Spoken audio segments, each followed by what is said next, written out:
Bismillah. Assalamualaikum warahmatullahi wabarakatuh.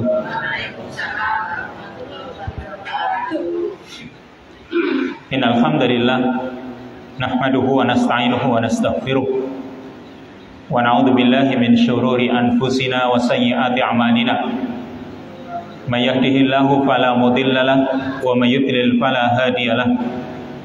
Asyhadu an la ilaha illallah wahdahu la syarika lahu wa asyhadu anna Muhammadan abduhu wa rasuluh.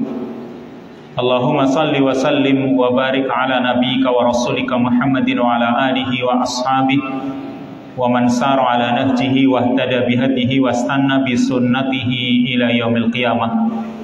Allahumma anfa'na bima 'allamtana wa 'allimna ma yanfa'una wa zidna ilman. Allahumma la sahla illa ma ja'altahu sahla wa anta taj'alul hazna idza syi'ta sahla. Ikhwani wa akhwati fiddin, hasanallahu jami'an. Bapak-bapak, ibu-ibu, hadirin sekalian, saudara-saudaraku yang dimuliakan oleh Allah, alhamdulillah. Puji syukur kita ucapkan, kita panjatkan kepada Allah Azza wa Jalla pada kesempatan yang baik ini. Alhamdulillah, Allah Subhanahu wa ta'ala masih terus memberikan nikmatnya kepada kita. Semoga kita termasuk hamba-hambanya yang pandai mensyukuri nikmat-nikmatnya.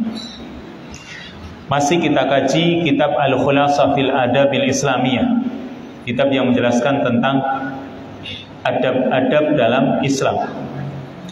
Yang pada kesempatan yang baik ini kita akan kaji tentang adabul kalam, adab-adab berbicara. Kita sebagai manusia diberi oleh Allah Subhanahu wa ta'ala lisan, yang dengan lisan yang kita miliki ini kita bisa bicara, kita bisa mengucapkan kata-kata. Maka ini sungguh suatu kenikmatan yang besar ketika kita itu bisa bicara. Coba kalau kita itu berhadapan dengan orang yang orang itu qadarullah Allah jadikan dia tidak bisa bicara, alias bisu. Dia tidak bisa bicara. Kita akan merasakan betapa nikmatnya orang itu bisa bicara. Kita akan merasakan ternyata orang itu bisa bicara, ini nikmat yang besar.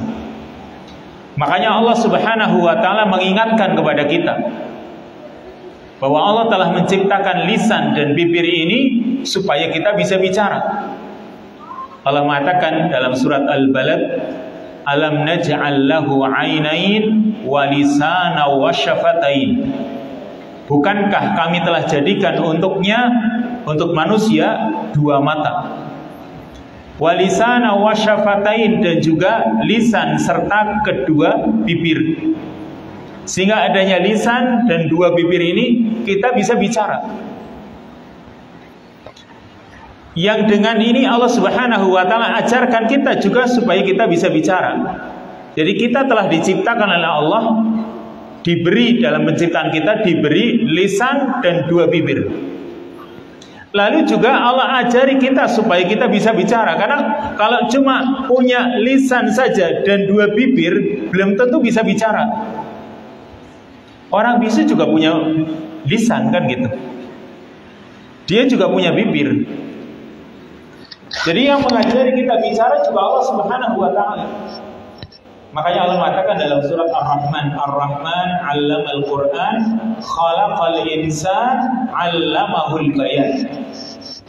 Kalimat 'allamahul bayan, Allah ajari manusia, ya, khalaqal insan, Allah ciptakan manusia, 'allamahul bayan. Allah ajari kepada manusia itu al-bayan, yaitu supaya pandai bicara. Jadi Allah ajari manusia supaya manusia itu bisa bicara. Jika tidak, maka manusia sulit untuk bicara. Kita lihat saja anak kecil. Anak kecil itu kalau misalnya dia lahir tanpa orang tua yang membimbing untuk bicara, dia juga nggak bisa bicara. Maka kalau orang tua ngajari anaknya untuk bicara, dicarikan temannya sehingga yang lain bicara, dia juga mendengar kemudian bisa mengucapkan, maka nanti dia akan menirukan. Sehingga itulah manusia. Kalau cuma lisan saja dan dua bibir, belum tentu dia bisa bicara. Allah yang mengajari manusia untuk bicara. Maka dengan kita bisa berbicara dengan lisan kita, kita itu bisa mengungkapkan apa yang ada dalam hati kita. Kalau kita itu nggak bisa mengungkapkan yang ada dalam hati, itu nanti perasaan bertumpuk-tumpuk dan bisa menjadikan hati kita itu sempit. Tapi ketika diucapkan, disampaikan, itu kadang menjadi plong. Ya.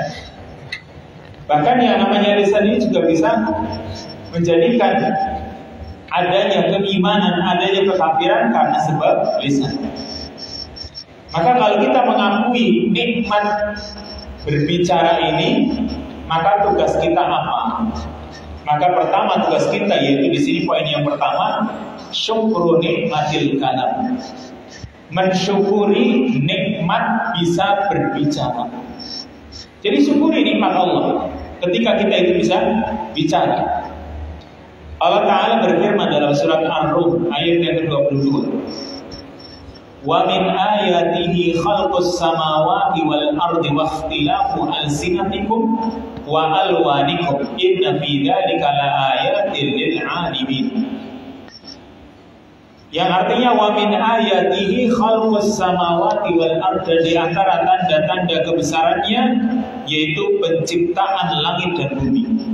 Wa ikhtilafu alsinatikum, kata Allah, dan berlainannya bahasa-bahasa kalian, lisan-lisan kalian. Adanya perbedaan bahasa di antara kalian. Wa alwanikum, dan warna kulit. Inna fi dzalika laayatin lil 'alimin, sesungguhnya pada yang demikian itu terdapat tanda-tanda kebesaran Allah bagi orang-orang yang mengetahui. Jadi kalau orang itu memperhatikan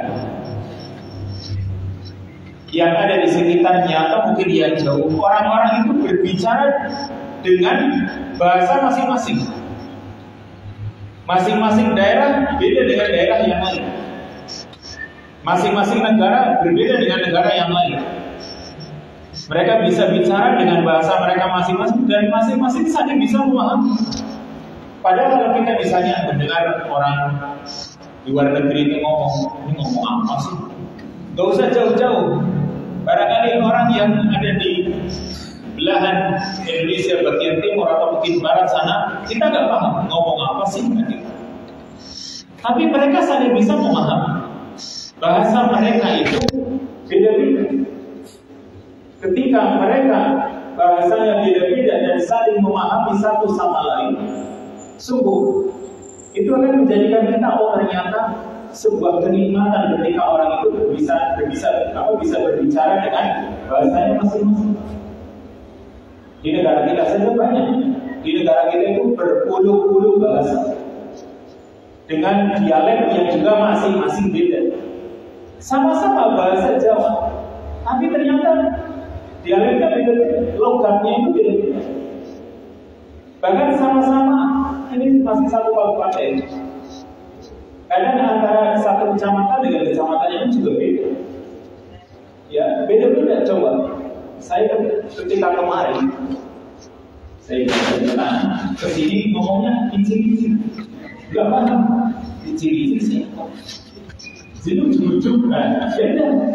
Saya kesini nggak tahu yang namanya antik sendal itu, antik siapa, sampai itu saya nggak paham. Tapi ternyata beda kecamatan saja beda bahasanya. Apalagi kalau sudah beda kabupaten, beda provinsi, beda negara, bahasanya itu beda-beda. Dan disitulah ketika orang menyadari ini sebuah kenikmatan yang besar, masing-masing orang bisa berbicara dengan bahasa mereka masing-masing dan satu sama lain saling memahami. Ini semua kenikmatan yang harus disyukuri.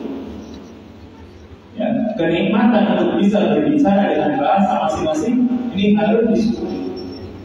Dan disyukuri itu yang namanya syukur, yaitu mengakui ini nikmat dari Allah dan menyadarkan nikmat itu padanya, serta menggunakan nikmat itu untuk hal-hal yang dicintai olehnya. Berarti sih gunakan lisan kita untuk mengucapkan hal-hal yang diridhoi. Kalau nggak bisa, tidak. Jadi hal-hal yang tidak diridhoi lebih baik diam. Hal-hal yang diridhoi silakan orang berbicara. Ini namanya nikmat menggunakan lisan ini untuk bicara. Harus disyukuri, yaitu ucapan-ucapan yang baik.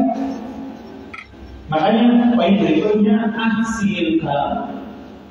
Bentuk syukurnya adalah ahsinil kalam, perbaiki ucapan. Bagusi ucapan, ini namanya bentuk mensyukuri nikmat. Nikmat bisa bicara, maka perlu disyukuri. Salah satunya yaitu perbaiki ucapan itu. Allah Ta'ala berfirman dalam surat Az-Zumar ayat yang ke-23, Allahu nazzala ahsanal haditsi kitaban mutasyabihan masaniya taqsha'iru minhu juludul ladzina yakhshawna rabbahum thumma talinu juluduhum wa qulubuhum ila dzikrillah dzalika hudallahi yahdi bihi man yasha' wa may yudlilillahu fama lahu min hadad.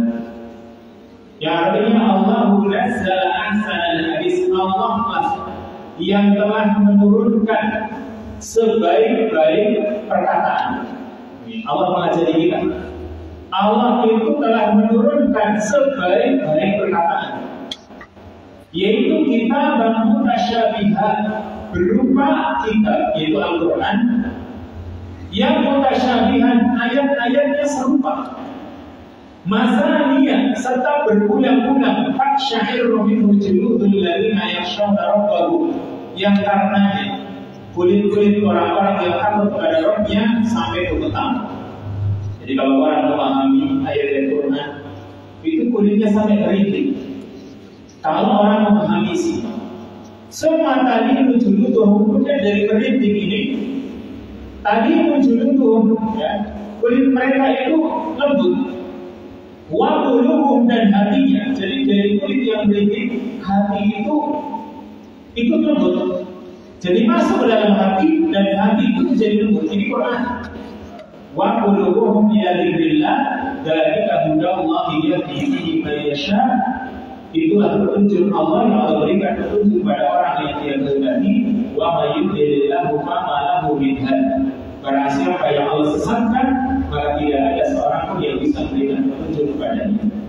Jadi Allah Subhanahu wa Ta'ala di ayat ini menerangkan bahwa Allah itu mengajari kita dengan cara Allah memiliki ahsanal hadits, kalimat perkataan yang paling baik, yaitu Quran.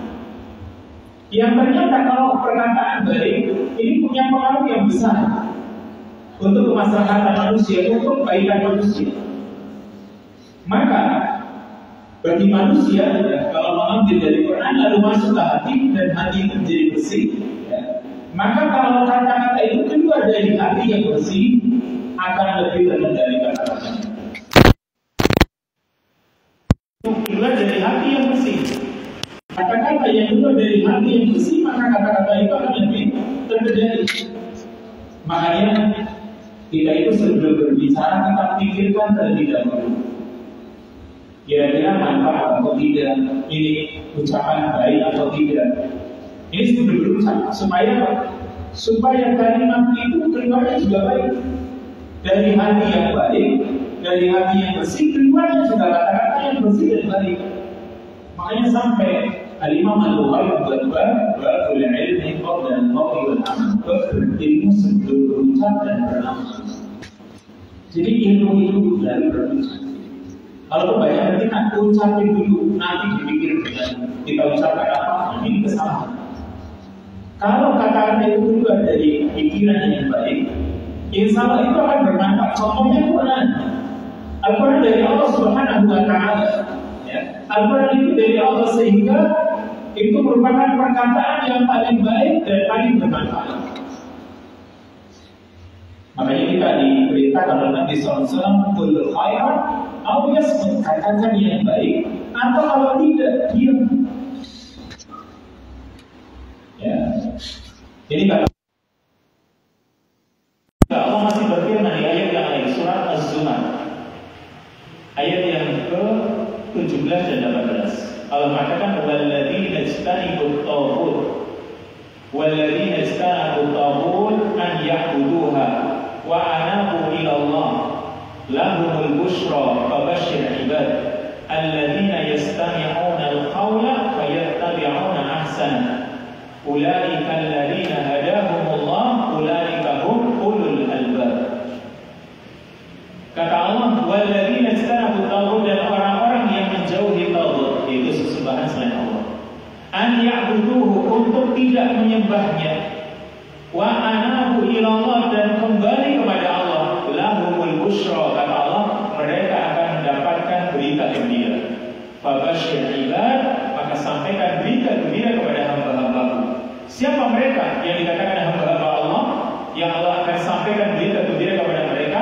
Yaitu alladzina yastami'una al-qawla, orang-orang yang mau mendengarkan perkataan yang baik, mau mendengarkan perkataan fayattabi'una ahsana, lalu mengikuti yang terbaik dari perkataan tersebut. Ulaika alladzina hadahumullah, kata Allah, mereka itulah orang-orang yang Allah telah berikan hidayah, berikan petunjuk pada mereka. Wa ulaika hum ulul albab, dan mereka itulah orang-orang yang memiliki akal, memiliki pikiran. Jadi perkataan yang baik atau ucapan yang terbaik yaitu kalam Allah, Al-Quran, kemudian kalamur Rasul, yaitu hadis Nabi SAW. Maka kita disuruh mengikutinya. Karena yang dipuji oleh Allah orang-orang yang mau mendengarkan perkataan lalu mengikuti yang terbaik dari perkataan tersebut. Dan perkataan yang kita dengar banyak, lalu yang kita disuruh mengikuti yang terbaik. Yang terbaik apa? Yaitu kalam Allah dan kalam Rasul. Ini yang terbaik. Berikutnya yang ada di bawahnya lagi. Jadi kita disuruh untuk mengikuti perkataan yang baik, karena itu perkataan beragam macamnya. Lalu karena kita disuruh mengikuti yang terbaik dari perkataan yang ada, dan perkataan yang terbaik adalah perkataan Allah atau kalam Allah, yaitu Quran, lalu kalam Rasul, itu yang harus kita ikuti. Karena ini yang terbaik. Ini poin yang kedua, ahsinil kalam, perbaiki ucapan. Poin yang ketiga, yaitu al-iktsaru min dzikrillah was-shalati ala nabiyhi sallallahu alaihi wasallam. Di antara ada berbicara, ada berucap, yaitu perbanyak berzikir kepada Allah dan sholawat kepada Rasul. Perbanyak zikir kepada Allah dan sholawat kepada Rasul sallallahu alaihi wasallam. Allah Subhanahu wa taala mengatakan dalam surat Al-Ahzab ayat yang 41 dan 42, ya ayyuhalladzina amanu dzkurullaha dzikran katsiran wasabbihuhu bukratan wa asila. Hai orang-orang yang beriman, berzikirlah kalian kepada Allah dengan zikir yang banyak, dan bertasbihlah kalian kepadanya di pagi hari dan di sore hari. Perhatikan di sini ya. Allah Subhanahu wa taala memerintahkan kita supaya banyak berzikir.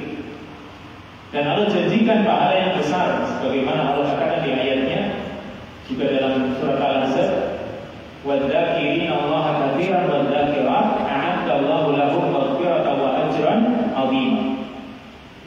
Kaum laki-laki yang banyak berzikir dan kaum wanita yang juga banyak berzikir, Allah Subhanahu wa taala telah siapkan untuk mereka ampunan dan pahala yang besar. Ini orang yang banyak berzikir. Siapa mereka yang banyak berzikir? Yaitu orang yang berzikir kepada Allah Subhanahu wa taala di setiap keadaan. Ya, berzikir kepada Allah di setiap keadaan sebagaimana Rasul sallallahu alaihi wasallam. Kata Aisyah radhiyallahu anha, Aisyah menerangkan tentang keadaan Rasul.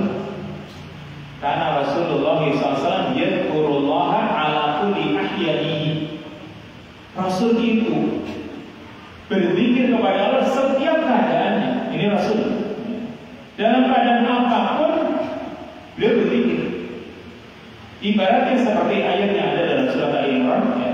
Yadhkurunallaha qiyaman wa qu'udan wa 'ala junubihim. Dalam keadaan berdiri berzikir, duduk juga berzikir, kemudian berbaring juga berzikir. Ini aktivitas Rasul SAW setiap harinya. Jadi kalau kita itu bisa menghitung-hitung, mulai dari bangun tidur Orang itu sudah berzikir. Nabi itu sudah mengajari kita zikir. Begitu bangun tidur, itu zikir. Kemudian mau masuk ke kamar mandi, ya, mau ke tempat buang hajat, zikir lagi. Keluar, zikir lagi. Lalu mau sholat barangkali setelah wudhu, ketika mau wudhu, zikir lagi. Kemudian setelah wudhu, zikir lagi. Terus seperti itu. Itu kalau dihitung itu berarti waktunya Nabi SAW itu senantiasa berzikir. Makanya tidak heran Aisyah mengatakan Rasul itu berzikir setiap keadaannya. Kalau kita kan kalau lagi ingat gitu ya, pakai baju saja, hampir jarang orang itu berzikir. Ngaca, bercermin, itu jarang. Kalau dia gantengnya, ya sudah kan gitu. Pakai baju, zikirnya lupa. Mungkin makan ya barangkali alhamdulillah, mungkin tidak ya. Tapi seperti pakai baju atau mungkin yang lain, itu seringnya manusia lupa. Kecuali orang yang memang membiasakannya mengikuti bagaimana Nabi SAW. Ini kan Rasul berzikir kepada Allah dengan ucapan yang beliau itu ala kulli ahyanihi, setiap keadaan beliau. Ini makna yang pertama. Dari banyak berzikir itu lisannya itu basah dengan selalu berzikir. Kenapa basah? Karena sekarang berzikir tidak lama kemudian ibarat bibirnya ini belum kering dari zikir, ada zikir lagi, ditambah zikir lagi, tambah zikir lagi. Makanya pantas kalau lisannya itu basah dengan zikir. Jadi kalau kita itu lisannya basah dengan zikir-zikir kita, habis berzikir, berzikir lagi, lalu baca zikir lagi, terus itu seperti itu terus, berarti itu namanya orang yang lisannya selalu basah dalam berzikir kepada Allah Subhanahu wa Ta'ala. Dan itu adalah perkara yang sangat diharapkan karena banyak berzikir kepada Allah. Atau makna yang kedua banyak berzikir, yaitu selalu menjaga ketaatan kepada Allah Subhanahu wa Ta'ala. Makna zikir itu bukan hanya zikir dengan lisan, tapi makna zikir itu juga zikir dengan keadaan, yaitu dengan apa? Beribadah. Coba, kalau kita itu sholat, kita itu berzikir kepada Allah. Kita itu sedang puasa, kita itu banyak zikir, itu sudah zikir kepada Allah, tapi zikirnya dengan hal. Ada zikir dengan lisan, ada zikir dengan keadaan kita, ya, atau zikir bil qaul dan bil hal. Dengan ucapan kita, ada juga dengan keadaan kita. Ini termasuk juga orang yang berzikir yang Allah Subhanahu wa Ta'ala janjikan. Tadi di dalam ayatnya surat Al-Ahzab, lahum maghfiratu wa ajran azima. A'adallahu lahum maghfiratu wa ajran azima. Allah telah siapkan untuk mereka ampunan dan pahala yang besar. Ini zikir. Juga perbanyak salawat. Karena Allah Subhanahu wa Ta'ala memerintahkan kepada orang-orang yang beriman di dalam surat Al-Ahzab pula, ya. Di ayat yang ke-56 Allah mengatakan innallaha wa malaikatahu yusalluna 'alan nabi ya ayyuhalladzina amanu sallu 'alaihi wa sallimu taslima. Sesungguhnya Allah dan para malaikatnya bersolawat kepada Nabi. Dilihat, Allah dan para malaikatnya saja bersolawat kepada Nabi. Ini Allah yang menciptakan Nabi. Malaikat, makhluk yang ada di langit, mereka bersalawat kepada Nabi. Lalu Allah perintahkan kita, ya ayyuhalladzina amanu sallu alaihi wa sallimu taslima. Hai orang-orang yang beriman, bersalawatlah kalian kepadanya. Nih, diperintahkan kita oleh Allah Subhanahu wa Ta'ala. Ya, bersalawatlah kalian kepadanya dan ucapkan salam sepenuhnya kepadanya. Ini berarti dorongan supaya kita banyak beramal saleh. Ya, meskipun sebenarnya Nabi itu nggak butuh salawat kita. Kan mungkin ada orang yang bertanya, kalau sekarang semua orang bersalawat kepada Nabi, emang Nabi butuh salawat? Sehingga kita itu mau-maunya bersalawat kepada Nabi. Kan mungkin saja ada orang yang, kenapa kita harus bersalawat kepada Nabi? Bukankah Nabi itu nggak butuh salawat kita? Kan beliau adalah orang yang sudah dijamin surganya oleh Allah Subhanahu wa Ta'ala. Dan untuk apa kita bersalawat? Maka maksudnya kata para ulama, ini ya perintah supaya kita bersalawat kepada Nabi. Ini justru dorongan supaya kita banyak beramal saleh. Yang kebaikan dari salawat itu insya Allah kembali kepada kita sendiri. Bukan karena Rasul butuh, bukan. Tapi itu akan kembali kepada kita sendiri. Ya, kita yang butuh, terutama nanti dengan syafaat Rasul sallallahu alaihi wasallam, karena orang yang akan mendapatkan syafaat Rasul diantaranya orang yang ada kecintaan kepada Nabi sallallahu alaihi wasallam. Dan bukti kecintaan kepada Nabi, dia banyak mengingat Nabi sallallahu alaihi wasallam dengan cara bersalawat kepadanya. Dan Nabi sendiri memberikan dorongan. Di dalam hadis yang masyhur Nabi mengatakan, man shalla alayya salatan wahidatan sallallahu alaihi biha asyran. Barang siapa yang bersalawat kepadaku dengan satu kali salawat, kata Nabi, dia cuma sekali salawat, mungkin Allahumma salli wa sallim alaihi, atau Allahumma salli wa sallim ala nabiyina Muhammad. Itu berarti orang bersalawat dengan satu salawat. Kata Nabi, Allah akan membalas salawatnya dengan 10 kali salawat. Dan di sini ya, balasannya lebih besar dan lebih banyak. Kenapa lebih besar? Karena yang membalas salawatnya Allah. Kan salawat kita kepada Nabi dibanding salawat Allah untuk kita, tentu lebih besar salawatnya Allah. Ya, ini lebih besar karena yang membalas Allah. Dan juga balasannya 10 kali lipat. Berarti lebih besar dan lebih banyak. Kalau orang bersalawat kepada Nabi, itu sekali saja Allah balas salawat kita dengan 10 kali lipatnya. Bukan cuma itu saja, masih Nabi SAW teruskan hadisnya. Wa khuttat anhu 10 khati'at wa rufi'at lahu 10 darajat. Dan akan dihapus darinya 10 kesalahan, 10 dosa, dan diangkat untuknya 10 derajat. Itu baru sekali salawat. Makanya sebenarnya kalau orang berpikir tentang pahala, kalau dia benar-benar yakin adanya pahala yang disiapkan bagi orang-orang yang berzikir dan bersolawat, itu sebenarnya cukup mendorong untuk memperbanyak zikir atau memperbanyak salawat kepada Nabi. Karena pahalanya besar sekali kan gitu. Dan itu kebaikannya untuk kita semua yang mengucapkannya. Makanya Nabi SAW itu menginginkan agar kita itu dalam doa-doa kita perbanyak salawat. Minimal kalau kita itu berdoa, minimal itu sekali salawat untuk doa-doa kita. Jangan sampai doa kita itu tidak diselipi dengan salawat. Justru yang bagus di awal, di tengah, di akhir selipi dengan salawat. Lihat ini hadisnya. Hadis yang menerangkan tentang fadilah bersalawat, yaitu hadisnya Ubay bin Ka'ab. Dia menuturkan, karena Rasulullah SAW idza dhahaba rub'ul lail qama. Ketika Rasul SAW itu sudah menjalani 1/4 malam, sudah berlalu bagi beliau 1/4 malam, maka beliau qiyamul lail. Faqala, lalu Nabi SAW mengatakan, ya ayuhan nas udkurullaha, ja'atir rajifah tatba'uhar radifah. Ja'al mautu bima fihi, ja'al mautu bima fihi.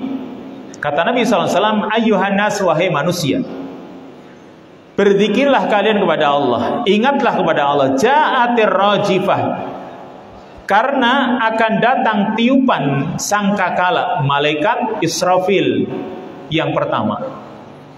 Tatba'uhar radifah, lalu diikuti dengan tiupan sangkakala atau tiupan trompet yang kedua. Jadi kalau sudah datang pertama kali, itu menjadikan manusia ini hancur atau bumi ini hancur, lalu nanti ada tiupan yang kedua, ya, ar-radifah, ar-rajifah, kemudian radifah.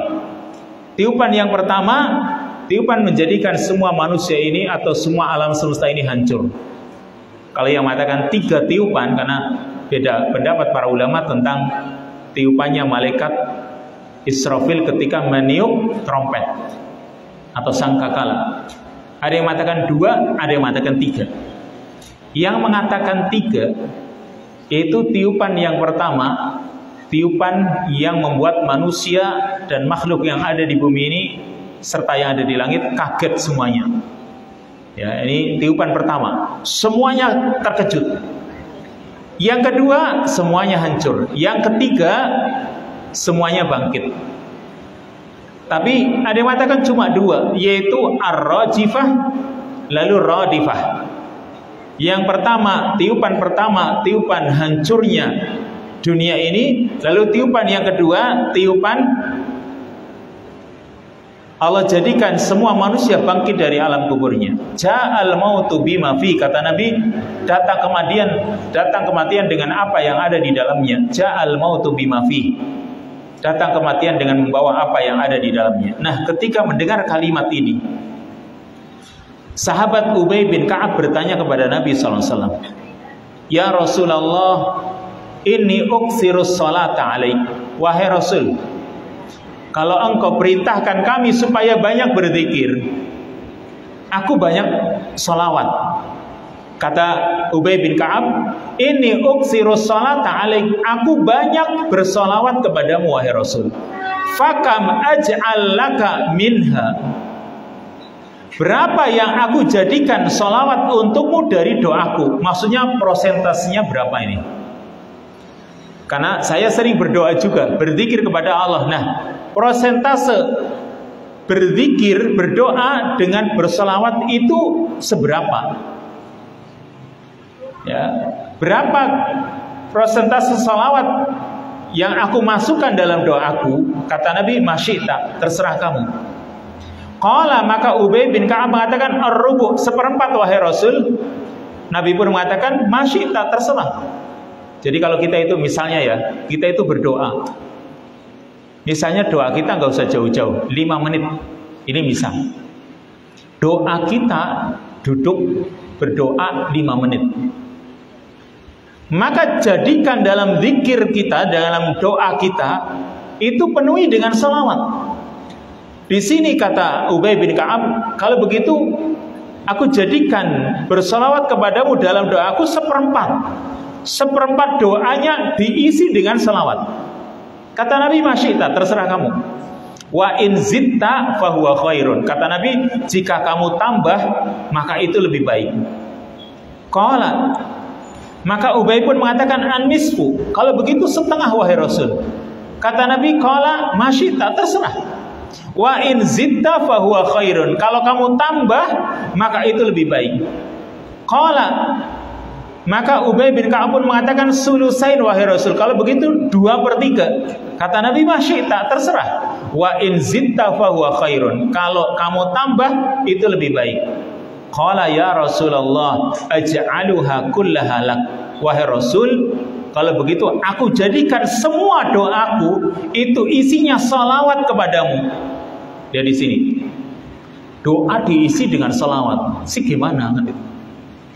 Justru ya, ketika kita itu banyak berselawat dalam doa-doa kita, itu justru Allah Subhanahu wa Ta'ala akan memberikan keinginan kita 10 kali lipatnya. Karena tadi kita berselawat sekali saja, Allah balas dengan 10 kali. Sekarang yang kita inginkan apa? Kebaikan, rahmat darinya. Ya sudah, bersolawat, nanti Allah berikan rahmat juga 10 kali lipatnya. Makanya kalau kita isi doa-doa kita dengan solawat, justru itu lebih baik. Bahkan di sini sampai doanya penuh diisi dengan solawat.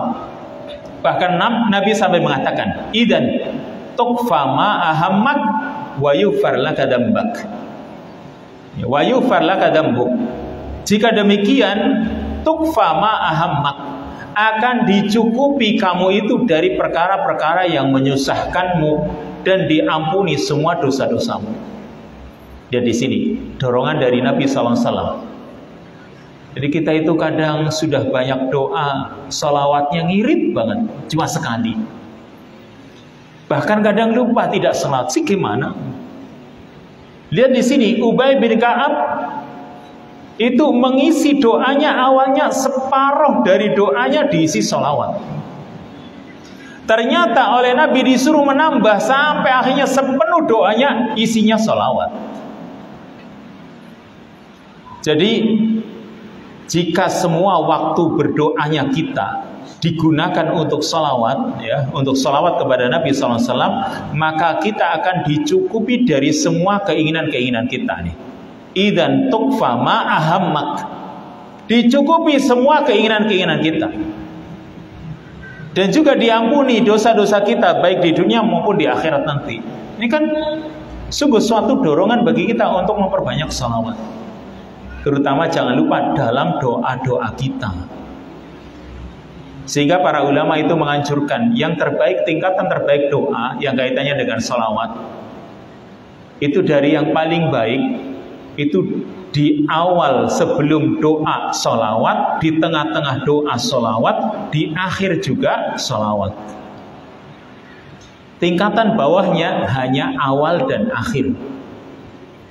Tingkatan yang paling rendah lagi cuma sekali, mungkin di awal atau mungkin di akhir atau mungkin di tengah. Yang di bawahnya lagi yang jelek ini nggak ada salawatnya. Makanya isi di sini ya, isi doa-doa kita itu dengan salawat-salawat kepada Nabi Sallallahu Alaihi Wasallam. Sampai Nabi SAW mengatakan, majalasa qaumun majlisan lam yadhkuru fihi rabbahum wa yusallu ala nabiyihim illa kana alaihim tiratan yaumal qiyamah. Tidaklah suatu kaum duduk di suatu majlis yang di majlis itu mereka tidak berzikir kepada Rabbnya dan juga tidak bersalawat kepada nabinya, melainkan majlis itu akan menjadi penyesalan bagi mereka di hari kiamat. Majlis itu akan menjadi kerugian bagi mereka nanti di hari kiamat. Jadi sekalipun cuma 2 orang barangkali mau ngomong ya, ketika mau ngomong, mau menyampaikan, salawat dulu, Allahumma sholli ala Muhammad, keperluan kami begini-begini. Berarti diisi majlisnya itu meskipun 2 orang, apalagi lebih dari itu, awali dengan salawat, diselingi juga dengan salawat. Ya, tapi salawat yang tentu cukup salawat yang bagus yang ada contohnya dari Nabi SAW. Jangan ditambah dengan salawat yang tidak ada syariatnya. Karena ini yang diinginkan oleh Nabi SAW. Ini poin yang ke-3. Perbanyak dalam lisan kita, dalam ucapan-ucapan kita berzikir kepada Allah dan bersalawat kepada Nabi SAW. Poin yang ke-4, yaitu afdalul kalam ma'an nas. Poin yang ke-4 tentang adab berbicara ini, yaitu ucapan yang paling afdal ketika orang berbicara dengan orang lain. Perkataan yang paling afdal, perkataan yang paling utama ketika berbicara dengan orang lain, apa coba? Maka perkataan yang paling afdal ketika kita bicara dengan orang lain yaitu menyampaikan dakwah, mengajak orang lain kepada kebaikan. Itu adalah afdalul kalam. Perkataan, pembicaraan yang terbaik ketika orang mengajarkan kepada manusia, kepada orang lain kebaikan-kebaikan. Kenapa? Karena ini tugasnya para nabi dan para rasul. Tugas mereka apa? Menyampaikan apa yang mereka dapatkan dari Allah Subhanahu wa ta'ala. Jadi ini afdalul kalam ya. Perkataan yang paling afdal yaitu menyampaikan dakwah. Karena Allah perintahkan kepada nabinya, ya ayyuhar rasulu balligh ma unzila ilaika mir rabbik wa illam taf'al fama ballaghta risalatah wallahu ya'simuka minan nas. Wahai Rasul, sampaikan apa yang telah diturunkan kepadamu dari Rabbmu, dari Tuhanmu. Wa illam taf'al, jika kamu tidak lakukan, fama ballaghta risalatah, berarti kamu belum atau kamu tidak menyampaikan risalahnya. Ini Nabi saja diperintahkan untuk menyampaikan. Maka ucapan yang terbaik yaitu dakwah ke jalan Allah Subhanahu wa taala. Allah juga menegaskan di dalam surat Fussilat ayat yang ke-33, wa man ahsanu qaulan, ya, wa man ahsanu qaulan mimman da'a ila Allah wa 'amila shalihan wa qala innani minal muslimin. Dan siapakah yang lebih baik ucapannya dibanding orang yang menyeru ke jalan Allah? Orang yang menyeru ke jalan Allah kan banyak ya. Coba sekarang, adzan itu termasuk menyeru ke jalan Allah bukan? Iya. Dia memanggil-manggil ke jalan Allah, hayya 'alas shalah, hayya 'alal falah, kan gitu. Itu adalah perkataan yang paling afdal. Kenapa? Mengajak kepada kebaikan.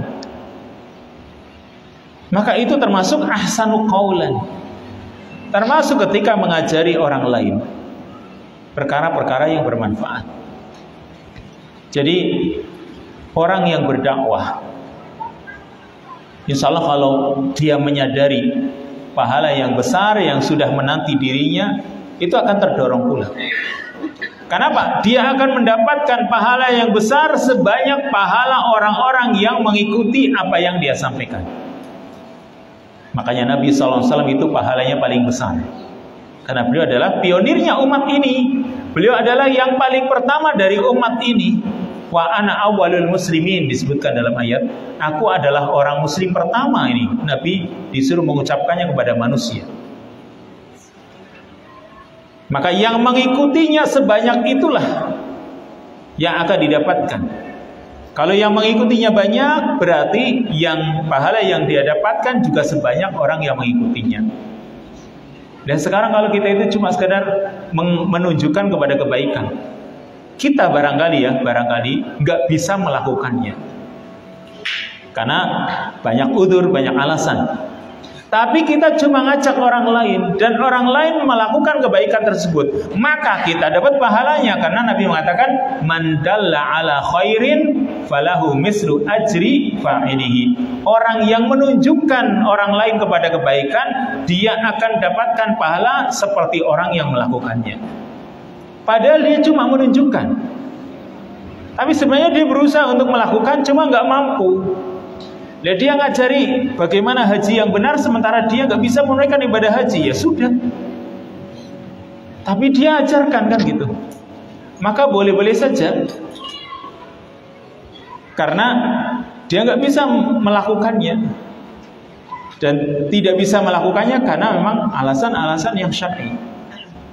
Yang penting kalau dia memang benar-benar lillah, karena Allah mengajarkan orang lain kepada kebaikan, dia akan dapatkan pahala sebanyak orang-orang yang mengamalkannya dan tidak akan mengurangi pahala mereka sedikit pun. Tetapi tentu di sini orang ketika mengajarkan kepada orang lain kebaikan tentu berusaha untuk mengamalkannya, atau yang disebut dengan ulama rabbaniyun. Karena Allah mengatakan dalam surat Ali Imran, walakin kunu rabbaniyina bima kuntum tuallimunal kitab wa bima kuntum tadrusun. Akan tetapi jadilah kalian orang-orang yang rabbani, ulama-ulama rabbani, yaitu bima kuntum tuallimunal kitab, karena sebab kalian mengajari Alkitab, wa bima kuntum tadrusun, dan sebab kalian mempelajarinya. Ini yang namanya Rabbani. Salah satu penafsirannya, ada yang mengatakan ulama Rabbani itu seorang yang mengajarkan ilmu dari yang terkecil sampai yang terbesar. Tapi ada yang mengatakan yang namanya ulama Rabbani itu mengajarkan ilmu sekaligus bagaimana mengamalkan ilmu tersebut. Itu namanya ulama Rabbani. Ya, dia mengajarkan ilmu dan juga mengajarkan cara mengamalkan ilmu tersebut. Maka ilmu itu dia amalkan. Inilah ulama Rabbani. Termasuk dalam berdakwah mengajarkan ilmu, Ya, berdakwah dan mengamalkan ilmu, contohnya menebarkan salam. Ini mengajarkan ilmu sekaligus mengamalkan ilmu itu sendiri. Misalnya orang mendengar hadis Nabi SAW, la tadkhulul jannata hatta tu'minu wa la tu'minu hatta tahabbu awala adullukum ala syai'in idza fa'altumuhu tahabbtum afshus salama bainakum. Kalian tidak akan masuk surga sampai kalian beriman, atau sehingga kalian beriman. Dan kalian tidak akan beriman sehingga kalian saling mencintai. Maukah kalian ketunjukkan tentang sesuatu yang jika kalian melakukannya maka kalian akan saling mencintai, yaitu afshus salama bainakum, tebarkan salam di antara kalian. Jadi kalau kita menebarkan salam, mengucapkan salam, bukan salaman ya. Kalau salaman itu musafahah, ada pahala tersendiri. Tapi yang terpenting terucap gitu. Jadi terucap ucapan salam, assalamualaikum, kan gitu. Kalau cuma jabat tangan namanya musafahah. Ini kalau bahasa kita kan salaman, ya. Tapi salamnya belum gitu. Yang terpenting itu ucapkan salamnya itu. Lebih dari musafahah. Musafahah itu juga ada pahalanya. Tapi yang namanya musafahah itu kalau orang itu tidak bertemu, kemudian bertemu, baru musafahah.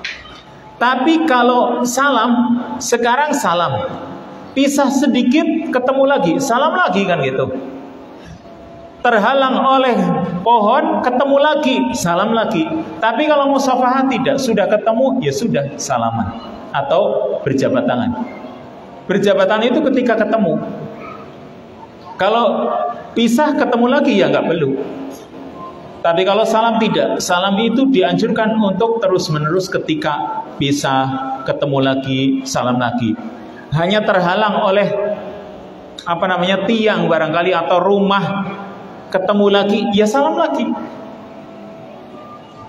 Ini orang yang menebarkan salam. Menebarkan salam itu berarti dia telah berdakwah, mengajarkan ilmu sekaligus dia mengamalkan ilmu tersebut.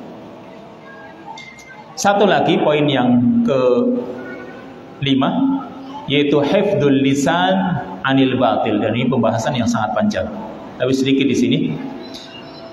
Poin yang ke-5, menjaga lisan dari kebatilan. Menjaga lisan dari perkara-perkara yang batil. Ini adab dalam berbicara. Allah Subhanahu wa taala berfirman dalam surat Al-Isra ayat yang ke-36. Wala taqfu ma laysa laka bihi ilmun innas sam'a wal basara wal fuada kullu ulaika kana anhu mas'ula. Wala taqfu ma laysa laka bihi ilm, jangan kamu ikuti perkara yang kamu tidak tahu ilmunya. Jangan kamu ikuti perkara yang kamu tidak tahu ilmu tentangnya. Inna sam'a wal basara wal fuad, karena sesungguhnya pendengaran, penglihatan dan hati, kullu ulaika kana anhu mas'ula, semua itu akan dimintai pertanggungjawaban olehnya. Semua itu akan dimintai pertanggungjawaban. Nah, sekarang begini.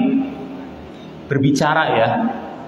Di sini Allah mengatakan jangan mengikuti sesuatu yang kamu tidak tahu ilmunya. Kamu tidak tahu menahu tentang hal itu. Berarti kalau mengatakan sesuatu yang kita tidak tahu ilmunya. Contoh, orang itu menghibah atau menfitnah, menyebarkan berita-berita yang tidak jelas. Ini kan kita nggak tahu ilmunya, cuma ikut-ikutan menyebarkan berita, padahal berita itu berita yang belum jelas. Ini namanya kita mengikuti sesuatu yang kita tidak tahu ilmunya. Ada berita, yang berita ini belum kita pastikan kebenarannya, lalu kita sebarkan. Ini namanya kita mengikuti sesuatu yang kita sendiri belum tahu ilmunya. Kalau sampai kita katakan berita tersebut yang kita saja masih belum yakin. Andai kata yakin saja seorang muslim juga harus, untuk apa sih ya diucapkan, ini malah nggak manfaat. Apalagi kalau dia sendiri belum tahu kebenarannya, kok dikatakan kepada yang lain, berarti ini sama dengan mengikuti sesuatu yang dia sendiri nggak tahu ilmunya. Ini Allah katakan jangan kamu ikuti sesuatu yang kamu sendiri tidak tahu ilmunya. Atau contoh yang lain Allah mengatakan wala taqulu lima tasifu alsinatukumul kadzib hadza halalun wa hadza haram litaftaru 'ala Allahil kadzib. Janganlah kamu katakan pada apa yang digambarkan disifati oleh lisan-lisan kalian yang dusta, ini halal, ini haram. Ini termasuk perbuatan kedustaan yang paling besar, yaitu berdusta atas nama Allah Subhanahu wa taala. Kedustaan itu bertingkat-tingkat. Yang paling tinggi adalah berdusta atas nama Allah Subhanahu wa taala. Maksud berdusta atas nama Allah segimana? Kalau kita mengatakan ini halal, ini haram, padahal kita nggak tahu ilmunya, dan mungkin saja beda dengan apa yang Allah katakan, itu sama dengan kita mengada-ada atas nama Allah. Terutama ya, mengharamkan perkara yang Allah halalkan. Mengharamkan perkara yang Allah halalkan, ini justru yang harus diwaspadai. Biasanya kalau orang menghalalkan yang Allah haramkan, itu biasanya karena nafsunya. Dia tahu ini haram, tapi dia halalkan karena dia ingin mendapatkannya.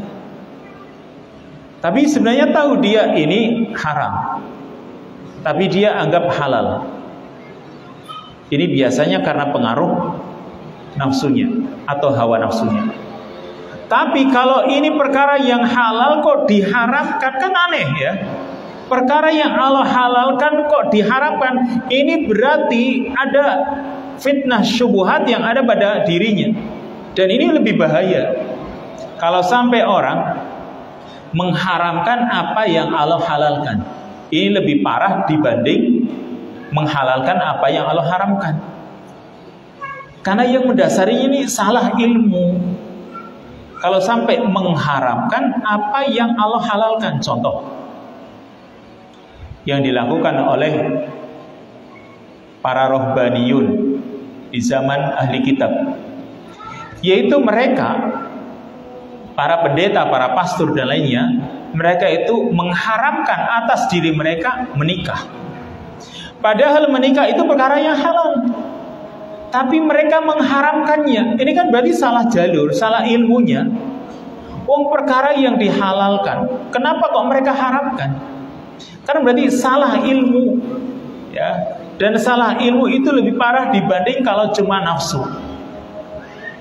Makanya ini termasuk perkara yang besar, yaitu al-qaul 'ala Allah bi ghairi ilm, atau litaftaru 'ala Allahil kadzib.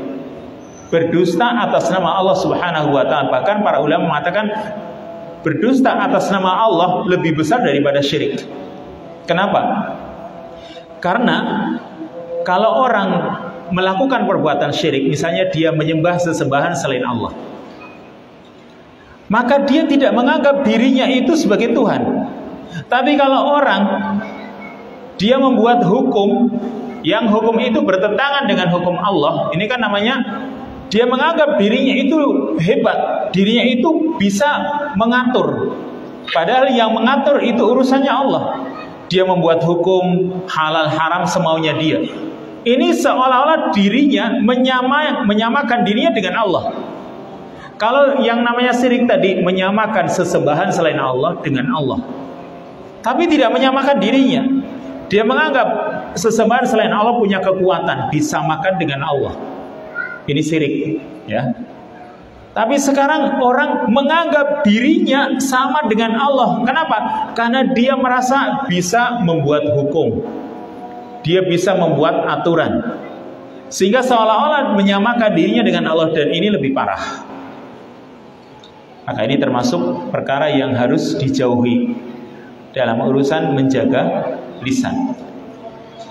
Allah Subhanahu wa taala mengatakan, contoh-contohnya di sini di antara perkara-perkara yang batil, yaitu dalam surat Al-Hujurat ayat yang ke-12, ya ayyuhalladzina amanu ijtanibu katsiran minadh-dhann inna ba'dadh-dhanni ismun wa la tajassasu wa la yaghtab ba'dukum ba'dha ayuhibbu ahadukum ayyakula lahma akhihi maitan fakarihtumu wattaqullaha innallaha tawwabur rahim. Hai orang-orang yang beriman, jauhilah oleh kalian kebanyakan prasangka. Itu maksudnya prasangka jelek. Inna ba'dadh-dhanni ismun, sesungguhnya sebagian prasangka itu dosa. Ini perkataan yang batil, yaitu prasangka, yaitu prasangka jelek. Wala tajassasu, jangan mencari-cari kejelekan orang, jangan tajasus. Lalu wala yaghtab ba'dukum ba'dha, janganlah sebagian kalian menghibah sebagian yang lain. Digambarkan oleh Allah, ayuhibbu ahadukum ayyakula lahma akhihi maitan fakarihtumu. Hibah itu ya digambarkan oleh Allah, apakah salah seorang dari kalian itu ingin memakan daging saudaranya yang sudah mati? Saudaranya yang sudah mati dimakan bangkainya. Dan itulah gambaran Allah dalam urusan ghibah. Tapi permasalahan ghibah ini yang memang harus kita dalami di sini lebih jauh. Insya Allah kita lanjutkan pada kesempatan yang akan datang masih tentang adab-adab berbicara, terutama menjaga lisan dari kebatilan, dan kebatilan yang paling banyak terjadi di kalangan manusia yaitu menghibah. Ghibah itu apa dan tingkatan-tingkatannya bagaimana, insya Allah kita lanjutkan pada kesempatan yang akan datang. Biidznillah ta'ala. Wa sallallahu wasallam ala nabiyina Muhammad wa ala alihi wa sahbihi ajma'in. Subhanakallahumma wa bihamdika asyhadu an la ilaha illa anta astaghfiruka wa atubu ilaik. Wassalamualaikum warahmatullahi wabarakatuh.